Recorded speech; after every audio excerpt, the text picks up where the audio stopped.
인간의 욕구는 생리적인 욕구가 있고 심리적인 욕구가 있습니다. 생리적인 욕구는 잘 알다시피 먹고 자고 마시고 뭐 섹스를 하고 이런 게 이제 다 생리적인 욕구죠. 우리가 쉽게 얘기하는 어떤 본능적인 욕구에 이제 가까운 거죠. 그 다음 심리적인 욕구가 있습니다. 심리적인 욕구는 타고날 때부터 가지고 있는 말 그대로 타고난 본성적인 심리적인 욕구가 있고요.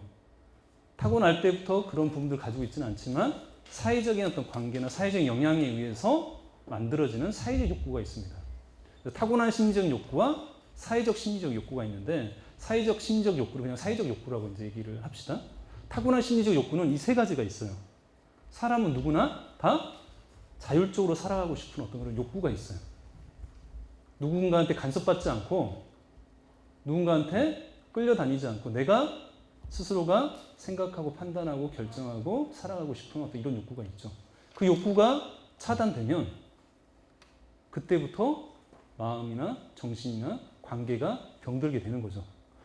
관계 갈등을 보면 거의 모든 관계 갈등에는 이 자율성의 욕구와 관계성 욕구가 충돌이 되는 겁니다. 가만히 한번 생각을 해보세요. 관계에 왜 갈등이 생기느냐. 이 자율성의 욕구, 상대방의 자율성을 존중해주지 못하기 때문에 이러한 갈등들이 생겨나는 거죠. 삶의 지혜라는 건 내가 내 자신에게 보다 더 자율적인 삶을 살아가는 거와 인간관계를 할 때는 상대방의 자율성을 내가 인정을 해준다라고 한다면, 존중을 해준다라고 한다면 인간관계와 삶이 보다 더 잘 풀려갈 수 있습니다. 근데 우리는 반대로 하기 쉽죠. 내 자신의 삶은 자율적으로 잘 살지 못하고 상대방과의 관계에서는 뭔가 내가 바라는 대로 상대를 하게끔 하고 싶어 하는 거죠. 특히 부모 자식 간의 관계가 많이 그렇죠. 그렇죠? 네. 그래서 자율성에 대한 욕구가 우리가 가지고 있고요. 유능함에 대한 욕구를 가지고 있습니다. 여기서 말하는 유능함에 대한 욕구는 남보다 내가 더 잘하겠다 이런 게 아니고요. 내가 가지고 있는 자원이나 내가 가지고 있는 재능들을 보다 더 잘하고 싶은 그런 욕구를 얘기하는 거고요. 관계성은 말할 것도 없이 내가 누군가하고 연결되어지고 싶고 어딘가에 소속되어지고 싶은 어떤 이런 욕구를 관계성 욕구라고 얘기를 할 수가 있는데 이 세 가지는 기본적으로 자기 만족적인 어떤 욕구입니다. 근데 사회적 욕구는 말이죠. 이 타고난 심리적 욕구하고 달라서 자기 만족적인 욕구가 아니라 다른 사람과의 비교를 통해서 내가 더 많은 것을 누리고 느끼고 가지고 싶은 욕구 자체가 사회적 욕구입니다. 뭐가 있을까요? 어떤 소유 욕구. 내가 더 많은 것들을 가지고 싶고 어떤 지위에 대한 욕구.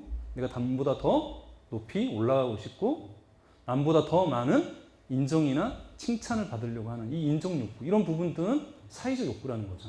그래서 이런 욕구가 강하면 사실 이 욕구 자체는 사회적 욕구는 타인과의 비교에 의한 만족이기 때문에 그 끝이 있을까요?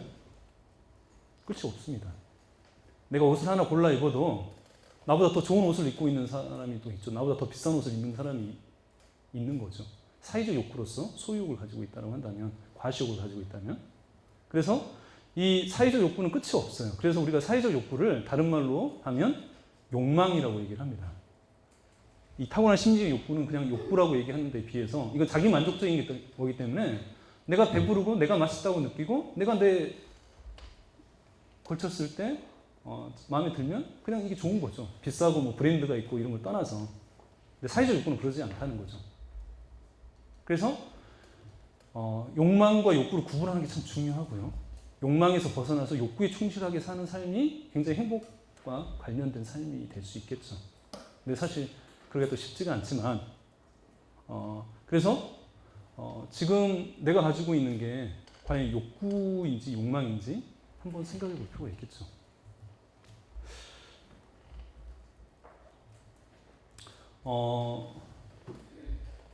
상담을 하면 여러 가지 이제 인간관계 어떤 양상들이 보이는데 이렇게 이제 인간관계를 하시는 분들이 있어요.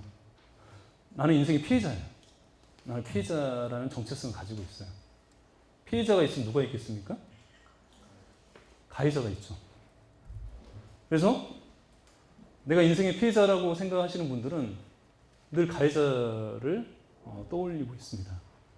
그 가해자는 흔히 부모가 될 수도 있고요. 형제가 될 수도 있고 학창시절에 동료가 될 수도 있고 또 다른 누군가가 될 수도 있고 때로는 누군가를 탓하기가 모호하기 때문에 운명과 같은 혹은 신적 존재와 같은 대상이 가해자가 될 수 있습니다. 근데 피해자란 정체성을 가진 사람들 중에서는 피해자 역할을 안 놓으려고 하는 분들이 그 저항감이 굉장히 강합니다. 피해자 역할을 안 놓으려고 해요. 괴로우면서. 왜 그럴까요? 왜 안 놓을까요? 그것은 우리가 환자 역할이라는 걸 한번 생각을 해보시면 이해가 좀 되실 거예요. 환자 역할을 많이 하려고 하는 사람들이 있어요. 환자 역할을 하면 뭐가 좋을까요? 네? 그렇죠. 다른 사람이 잘 돌봐주죠. 돌봐주고 책임 안 져도 됩니다. 아프면 학교 안 가도 되고 공부 안 해도 되잖아요. 그래서 아이들이 자주 아프잖아요. 시험 앞두고 아팠으면 하고 바라본 적 없으세요? 저는 있어요. 시험 공부 하나도 안 해서 너무 심란해서 아프자 했더니 정말 아프더라고요. 그 다음날 급성 신우신용으로 입원했다는 거 아닙니까? 저는 그때 마음의 힘에 대해서 정말 충격적인 경험을 했어요. 간절히 바라면 정말 이루어지는구나. 그래서 미생물학이었는데요. 제가 재시험을 봤는데 80점 만점이에요. 재시험자가. 문제가 똑같이 나왔어요. 그래서 80점 맞았다는. 아무튼 근데 그렇게 피해자 가해자 관계 속에서 벗어나지 못하는 사람도 있습니다. 피해자 역할을 하게 되면요. 책임지지 않아도 돼요. 내 인생을. 왜? 나를 망친 사람이 있기 때문에. 그리고 내가 피해자 역할에서 빨리 벗어나게 되면 그만큼 내가 피해받은 게 작다는 것이 되기 때문에 내 마음속에 분노가 크면 클수록 피해자 역할을 놓으면 안 돼요. 나는 큰 피해를 당했기 때문에 나는 계속 피해자 역할을 내가 해야지 상대방이 그만큼 나한테 가해를 했다는 게 입증이 되니까요. 비슷하지만 양육자 피해 양육자 관계를 계속 반복합니다. 어릴 때 일방적으로 보살핌을 해줬던 그런 부모와 자식 간의 관계처럼 성인이 돼서도 계속 나를 돌봐줄 누군가를 겉으로는 그렇게 보이지 않는 척 행동하지만 속으로는 계속 바라는 거예요. 겉으로는 오히려 다른 사람을 굉장히 잘해주는 사람일 수도 있습니다. 겉으로는. 오히려 더 우리가 반대된 어떤 행동을 통해서 보이지만 사실은 그 속에는 그만큼 자기를 돌봐주길 바라는 또 그런 욕구 때문에 그렇게 이제 행동할 수가 있겠죠. 혹은 누군가 나를 계속 시켜주는, 누군가 나를 계속 지시해주고, 누군가 나를 지배해주길 바라는 또 이러한 마음들을 가지고 있고 계속해서 그렇게 자기 자신을 시켜주는 사람을 찾는 그런 관계를 가지고 있는 경우가 있습니다. 이런 관계의 패턴을 끊어내고 내가 내 삶의 주인의식을 가지고 보다 더 내 스스로가 살아간다고 할 때 우리가 이제 자율성을 이제 얻는다고 봐야죠. 그래서 이게 이제 사실 어떤 무의식적인 어떤 그런 우리가 가지고 있는 욕구와 어떤 기대기 때문에 눈에 잘 안 보이지만 우리 마음속에 내가 어떤 관계의 패턴들을 가지고 있는지 한번 생각을 해보시라는 거죠. 그래서 공통적으로 보면 피해자, 가해자 이런 경우가 다 포함되는 거지만 공통적으로 구원자를 찾고 있는 거예요. 내 문제를 해결해 줄, 내 인생을 어떤 경우는 한 방에 해결해 줄 그런 구원자를 찾고 있다는 거죠.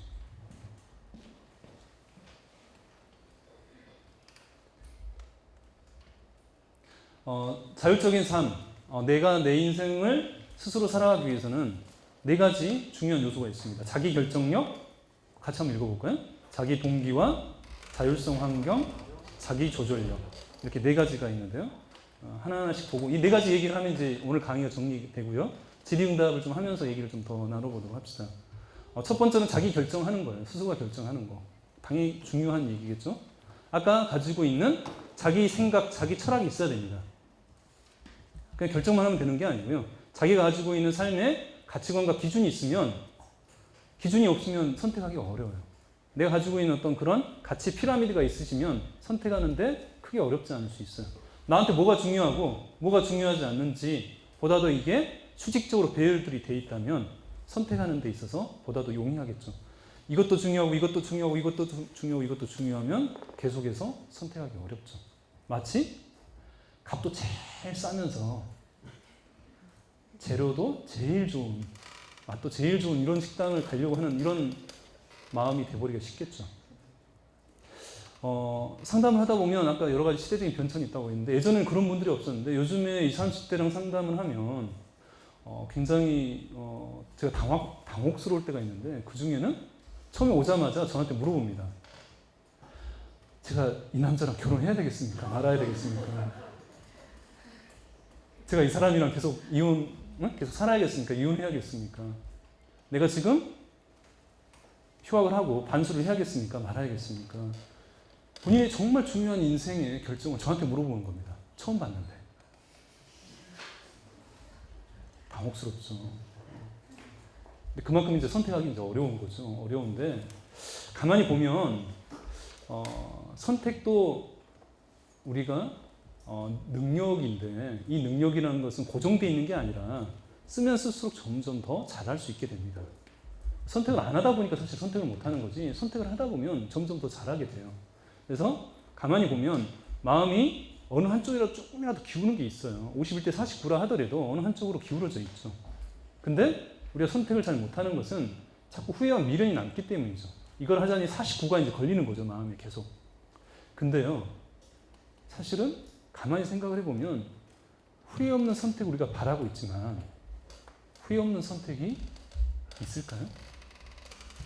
모든 선택은 후회가 따라요. 후회하지 않는다면 그건 사실 선택했다고 볼 수가 없습니다. 모든 선택과 결정에는 후회가 따르고요, 미련이 남습니다. 그건 곰곰이 생각을 해보시면 너무 당연하게 알고 있는 거예요. 후회 없는 선택을 하려고 하는 것은 말 그대로 꽃이 지지 않는 걸 바라는 것처럼 현실적으로 가능하지 않는 이야기고요. 더 중요한 것은 우리가 이 선택을 내가 잘했느냐 못했느냐를 결정하는 순간은 선택의 순간에 달려있는 게 아닙니다. 내가 지금 선택의 순간 A를 고르냐 B를 고르냐 이 선택의 순간에 A를 골랐다고 해서 그 순간에 내가 이게 잘한 선택이냐 못한 선택이냐가 판별되는 게 아니고요. 내가 선택한 A를 좋은 결과가 이어질 수 있도록 내가 보다 더 노력할 때 그 과정에서 이게 좋은 선택이냐 아니냐가 결정되어지는 거지, 선택의 순간에 결코 이게 좋은 선택이냐 아니냐가 결정되는 게 아니라는 거죠.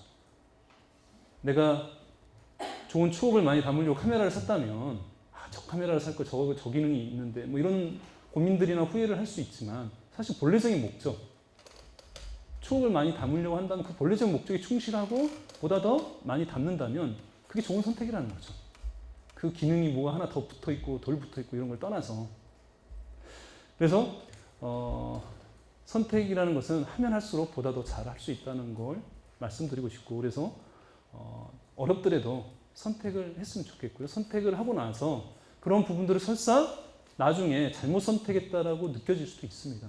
하지만 우리가 겪는 모든 일들을 그 안에서 우리가 배울 수 있다고 생각을 한다면 모든 선택도 결국은 우리가 보다 더 잘 선택할 수 있는 그러한 학습의 의미를 담고 있지 않을까 싶고요.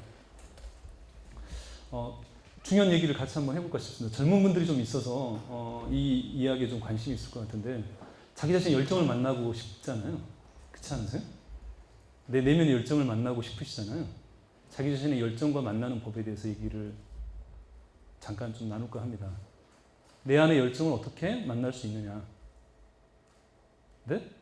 처음부터 실망스러운 답변부터 먼저 드리면 만나기 어렵다는 거죠. 많은 대학생들 20대를 만나면 신종질환이에요. 열정 노이로즈를 가지고 있어요. 내가 열정을 느낄 수 있는 그런 대상을 찾아야 되는데 이게 안 나타나는 거예요. 잘 모르겠는 거예요. 가슴 뛰는 일을 하고 싶은데 이거 어떻게 찾아야 되는지 모르겠는 거예요. 좀 물어봐요. 가슴 뛰는 일을 만나려면 어떻게 해야 되느냐. 근데 이 질문하고 똑같아요. 첫눈에 반하는 사랑을 해라. 첫눈에 반하는 사랑을 해라. 첫눈에 흠뻑 빠지는, 첫눈에 반하는 사랑을 혹시 해본 적도 있으신가요? 근데 사실 우리들의 대부분의 사랑은 첫눈에 반하는 사랑일까요? 다 사랑해보셨잖아요. 사실 좀 다들 어떻게 보면 맹숭하지 않나요? 사랑하게 된 그 과정을 보면 막 첫눈에 반해서 기를 쓰고 부모님 반대 무릎 쓰고 막 이렇게 연애하고 그러시는 거 아니잖아요. 되게 처음에는 별로 이성적인 감정이 끌리지 않다가 만나다가 보면 그래 뭐 이 정도면 괜찮지 생각이 좀 들고 말도 좀 통하는 것 같고 그러다 보면 나중에 언제 또 헤어져서 다시 또 다른 사람 만나는 것도 힘들 것 같고 뭐 그렇게 해서 또 결혼하고 이렇게 또 사는 거잖아요. 그렇지 않나요? 아니에요? 드라마나 영화에서는 그런 사랑이 있죠. 첫눈에 반해서 흠뻑 빠지는 어떤 사랑이 있는데 현실에서는 대부분의 사람들은 그런 사랑 안 하잖아요. 저는 제 주변에서는 그런 것 같던데요.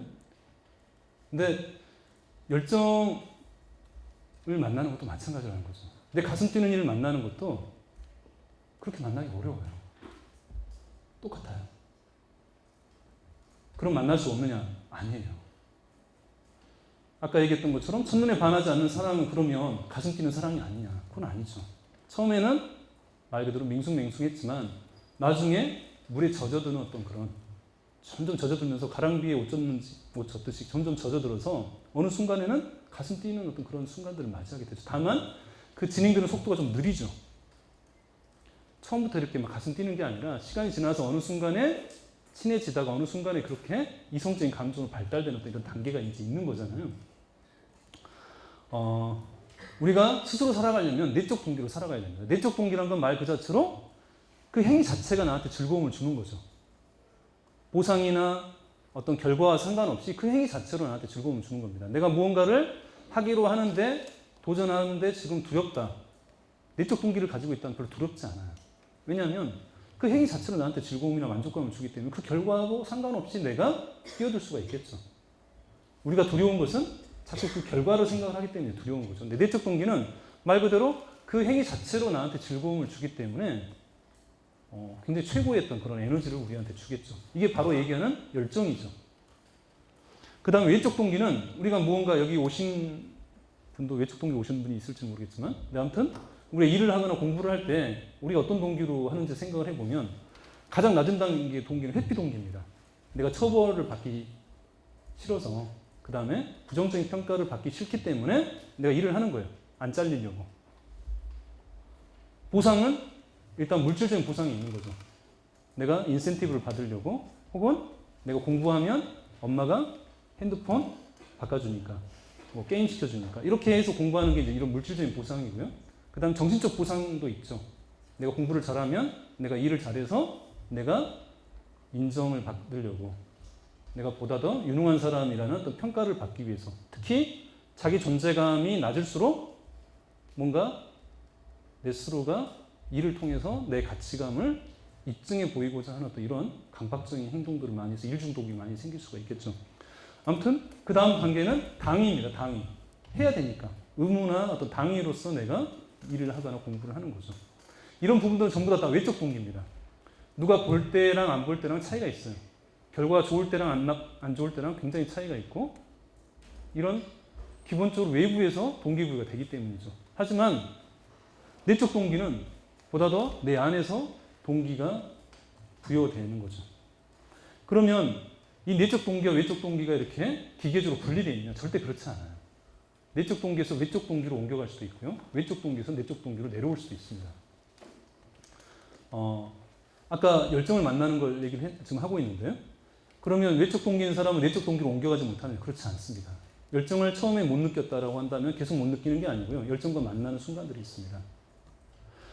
위인들을 보면 어린 시절들이 굉장히 위인전에 나와 있는 위인 이야기처럼 되어 있다고 생각하기 쉽잖아요.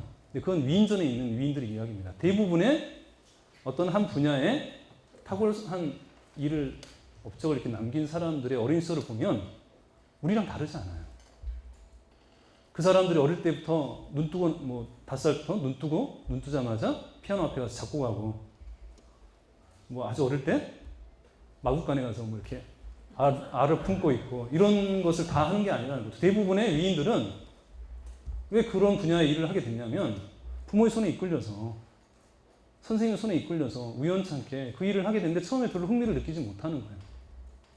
근데 하다 보니까 향상이 되는 거예요. 향상이 되는 것 자체가 나한테 즐거움을 느끼기 시작하는 겁니다. 남자분들 당구 치시잖아요. 당구 치세요? 아, 당구 치나요? 몇 치나요? 몇 치? 150이요? 150 정도 되면 150 정도 되면 사실은 몇 점 정도 되면 당구에 좀 흥미를 느낍니까? 100점 정도. 그렇죠. 당구를 치면 100점이 되기 전까지는 100 치기 전까지는 돈도 뜯기고 별로 재미가 없어. 이걸 왜 하는지 잘 모르는데 100점 정도 되면 당구 실력이 100 정도 되면 이제 막 천장에 공도 보이고 이제 막 이런 단계가 됩니다. 그래서 당구를 사랑하게 돼요. 막 당구 치고 싶은 거예요. 근데 모든 게 다 그렇다는 거죠. 처음부터 이렇게 열정을 만날 수는 없어요. 내가 그걸 하다가 뭔가 향상되는 어떤 이런 느낌이 들 때, 점차적으로 향상되는 어떤 그런 느낌이 들 때, 보다 더 내 안에 열정들을 만날 수 있다는 거죠. 근데 문제는 그 열정, 향상되는 느낌을 만날 때까지 시간이 필요하다는 거죠. 근데 20대한테 안타까운 것은 뭔가를 좀 했다가 생각했던 것보다 이렇게 가슴 뛰는 일이 아니라고 한다면 그만두고 또 다른 걸 찾아가고 이렇게 하는데 그렇게 해서 열정을 만날 수가 없다는 거죠. 실력이 향상되는 그 경험들이 꼭 필요합니다. 다만 그 경험이 안타까운 것은 시간과 노력 대비 직선적으로 올라가는 게 아니라는 거예요. 굉장히 지지부진하게 그런 수평적인 정체기, 시간과 노력을 했는데도 계속 제자리 걸음하는 이런 수평적인 정체기를 거치다가 어느 순간에 수직적인 상승기가 이제 있게 되는 거죠. 이 계단식으로 올라가게 되는데 그 계단의 과정 자체, 수평적인 정체기 과정을 통과하지 못하는 분들이 많다는 거죠. 실력 향상은 절대 그렇게 올라가는 게 아니라 이런 계단들을 밟고 올라간다는 거죠. 그 다음에 또 하나 이야기하고 싶은 게 중요도 동기입니다. 외적 동기를 내적 동기로 연결시켜주는 동기.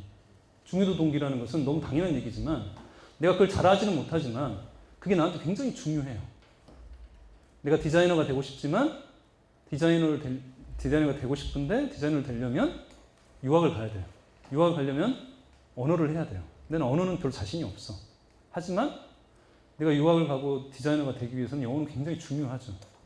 그래서 피로도 동기라고 할 수 있는데 영어가 굉장히 중요하기 때문에 내가 점차적으로 영어를 하게 되면서 어느 순간부터는 향상이 이루어지고 보다 더 열정들을 만나게 될 수 있다는 거죠.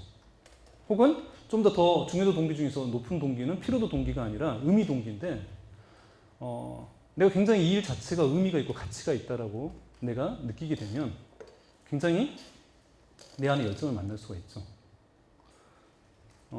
아이가 아토피가 걸렸다라고 했을 때 그전에 환경보호를 별로 신경을 안 썼지만 환경보호라는 가치가 굉장히 중요하게 인식이 되고 그래서 나는 원래 이렇게 게을러서 별로 이렇게 이렇게 일회용품만 많이 썼는데 어느 순간부터는 이제는 내가 환경보호가 중요한 가치가 되면서 만들어 쓰고 자꾸 재활용하고 그리고 내가 그런 것들 만든 것도 누군가한테 나눠주기도 하고 그런 활동도 하게 되는 거죠. 그리고 점차적으로 그 일을 사랑하게 될 수 있죠.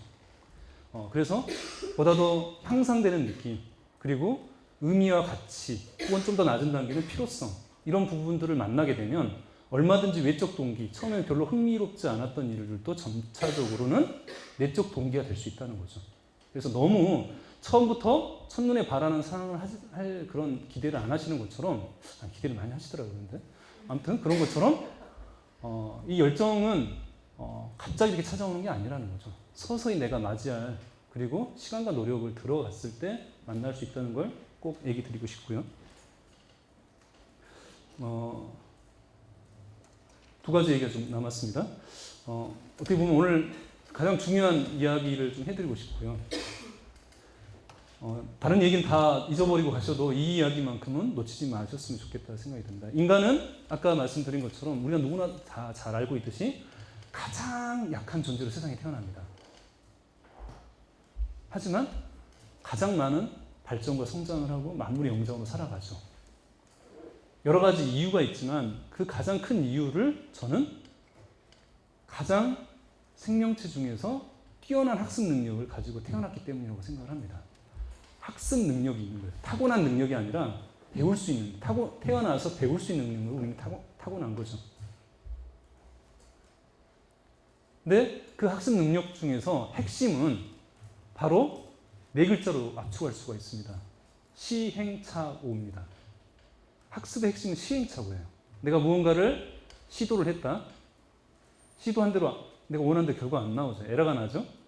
그리고 왜 에러가 났는지를 생각을 해서 다시 재시도를 하고 또 에러가 날 수도 있고 그래서 또 재시도를 해서 결국은 어느 순간에 성공을 하는 거죠. 아이들을 키우시는 분들은 잘 아시죠. 굳이 키우지 않으시더라도 잘 아실 수 있는 것은 아이들의 발달 과정들은 이 시행착오가 무수히 반복됩니다. 그렇죠? 생각을 해보세요. 아이가 말을 하기까지, 아이가 혼자 일어서기까지, 아이가 움직이는 모비를 움켜잡을 때까지 시행착오를 거치지 않는 아이가 있겠습니까? 아이가 어느 순간 태어난 지 얼마 안 돼서 엄마 저 좀 주세요 이렇게 얘기할 수 없잖아요. 그렇죠? 얼마 안 돼서 벌떡 일어설 수 없잖아요. 멋있게 모비를 낚아챌 수 없잖아요. 그렇죠? 무수히 많은 실패, 에러가 반복됩니다. 그 속에서 자기 자신의 감각과 근육을 발달시키고 인지를 발달시켜 가면서 결국 어느 순간에 계속 시행착오를 거치면서 벽을 짚고 일어서고 버벅거리면서 엄마라고 얘기를 하고 그리고 모비를 잡고 이렇게 되는 거죠. 그래서 학습의 이 기본 과정은 시도, 에라, 재시도는 우리가 태어날 때부터 가지고 있는 우리 안에 지금 내재되어 있는 힘이라는 거죠. 근데 아이 때 이걸 굉장히 가지고 있는데 어른이 되면 이게 어떻게 됩니까? 이 학습 능력이 어떻게 됩니까? 안타깝지만 학습 능력을 점점 잃어가요. 그래서 시도, 에라, 재시도가 아니라 시도, 에라, 그 다음에 뭡니까? 3단계가? 네? 요즘 유행어로 개그 콘서트 보세요? 끝! 시도, 에라, 끝! 무수히 많죠. 그러다가 또 한참 지나서 위기감을 느끼고 또 거창한 계획을 세웁니다. 그러다가 또 해서 안 되면 또 말았다가 또 새해가 돼서 또 계획을 세우고 아까 스프링복처럼 그런 반복적인 패턴을 계속 반복합니다. 그렇지 않나요? 그래서 자기 조절력, 자율성에 있어서 세 번째 중요한 요소는 자기 조절력인데 이 자기 조절력은 우리가 자율이라는 것은 내 멋대로 행동하는 게 아니잖아요. 내가 다른 사람으로부터 구속받기 싫기 때문에 누군가 내 삶에 통제당하기 싫기 때문에 내가 내 자신을 구속시키는 거예요. 내 스스로가. 자기 규율을 가지고. 그게 자율이잖아요.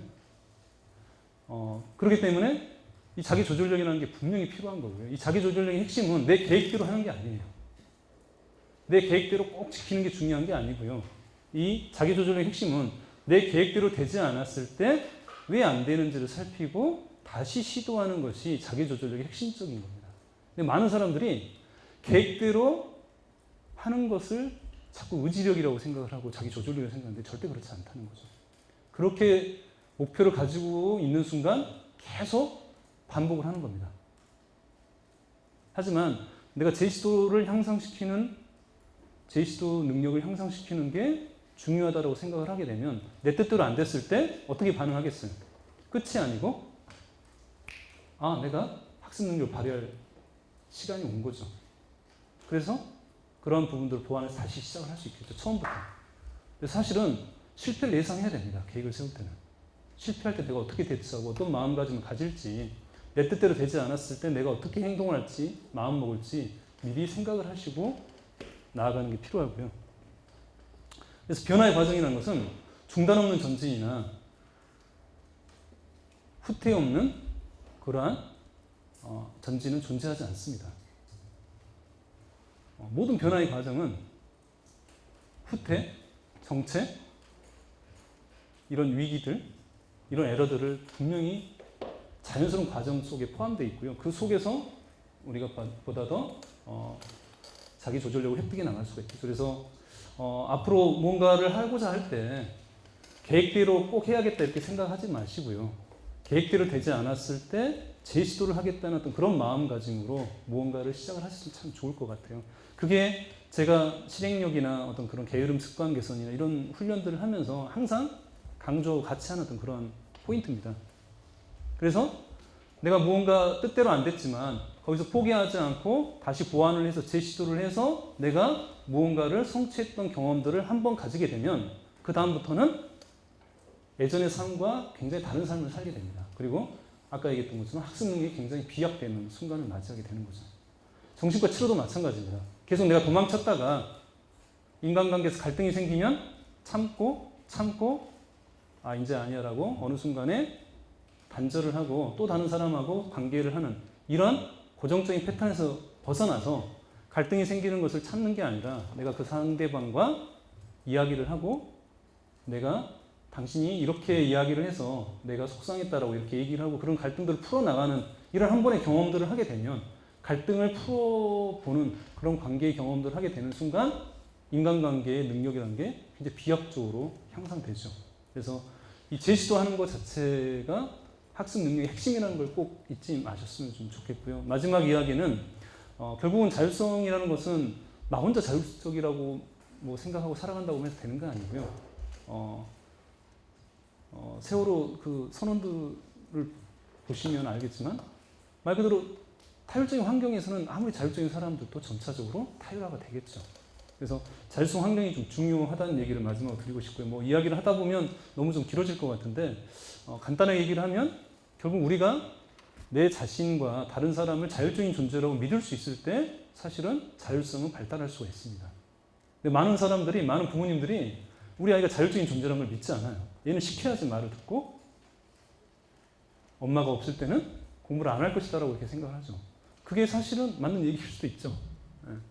그래서 실제로 경영자들도 그 사람이 직원들, 사람들은 자율적인 존재라고 믿는 어떤 그런 경영자들은 정말 그 회사의 조직 문화 자체가 자율적인 조직 문화가 굉장히 형성이 돼 있고요.